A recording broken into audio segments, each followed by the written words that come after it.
Hello दोस्तों, जैसा कि आप सभी जानते हैं कि यूपीपीसीएस 1 लेकर आ रहा है आपके लिए क्विक रिवीजन सीरीज। आज उस सीरीज का जो पार्ट है उसमें है बायोडायवर्सिटी हॉटस्पॉट। इस छोटी सी वीडियो में हम ये देखने की कोशिश करेंगे कि बायोडायवर्सिटी हॉटस्पॉट क्या होता है, ये कॉन्सेप्ट किसने दिया था। अब जो अगर किसी भी चीज को, अगर किसी एरिया को बायोडायवर्सिटी हॉटस्पॉट डिक्लेयर करना है तो उसको कौन डिक्लेयर करता है, और दुनिया में ये कितने हैं, और अगर पर्टिकुलरली पूछा जाए तो इंडिया में कितने हैं।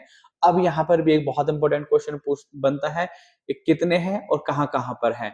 तो सबसे पहले जैसे मैंने कहा कि ये बायोडायवर्सिटी हॉटस्पॉट का कॉन्सेप्ट किसने दिया था। 1988 में एक साइंटिस्ट थे जिनका नाम था नॉर्मन मेयर। उन्होंने ये कॉन्सेप्ट दिया था और उसके बाद एक ऑर्गेनाइजेशन है जिसका नाम है कंजर्वेशन इंटरनेशनल, उसको स्टैब्लिश किया गया। और कंजर्वेशन इंटरनेशनल जो है आज के टाइम में वो बायोडायवर्सिटी हॉटस्पॉट का टैग देती है। दुनिया भर में ये 36 हैं और इंडिया में 4 हैं। अब हम जानते हैं कि इसको किस तरह से डिक्लेयर किया जाता है।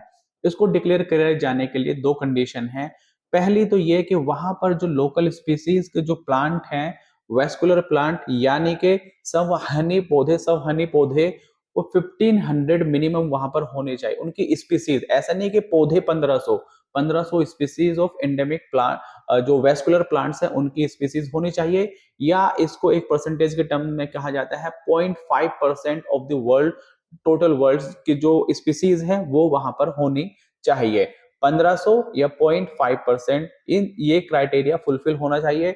और दूसरा क्राइटेरिया ये है कि जो उसका नेचुरल हैबिटेट है उसको लगभग 70% वो खो चुका हो। यानी कि एक तो डायवर्सिटी बहुत रिच हो और दूसरा उसको बहुत नुकसान हो चुका हो, नुकसान हो रहा हो, यानी कि 70% वो अपने जो ओरिजिनल हैबिटेट है उसको वो खो चुका हो।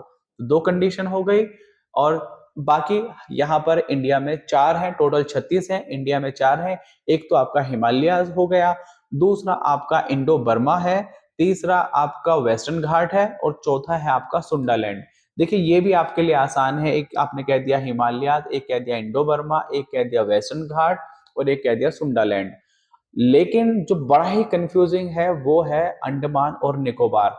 देखिए अंडमान ऊपर है, निकोबार नीचे है। अंडमान जो आता है वो आएगा आपका इंडो बर्मा का पार्ट है। किस हॉटस्पॉट का पार्ट है? इंडो बर्मा का पार्ट है। और जो आपका निकोबार है वो आपका सुंडालैंड का पार्ट है। सुंडालैंड में आपके जो दूसरे एरियाज हैं वो आपके आएंगे इंडोनेशिया, मलेशिया, सिंगापुर, ये सारे रीजन उसमें आते हैं। एक बार फिर से रिपीट करता हूं, इस कॉन्सेप्ट को किसने दिया? नॉर्मन मेयर ने दिया 1988 में दिया। और उसके बाद एक ऑर्गेनाइजेशन बनती है जिसका नाम है कंजर्वेशन इंटरनेशनल।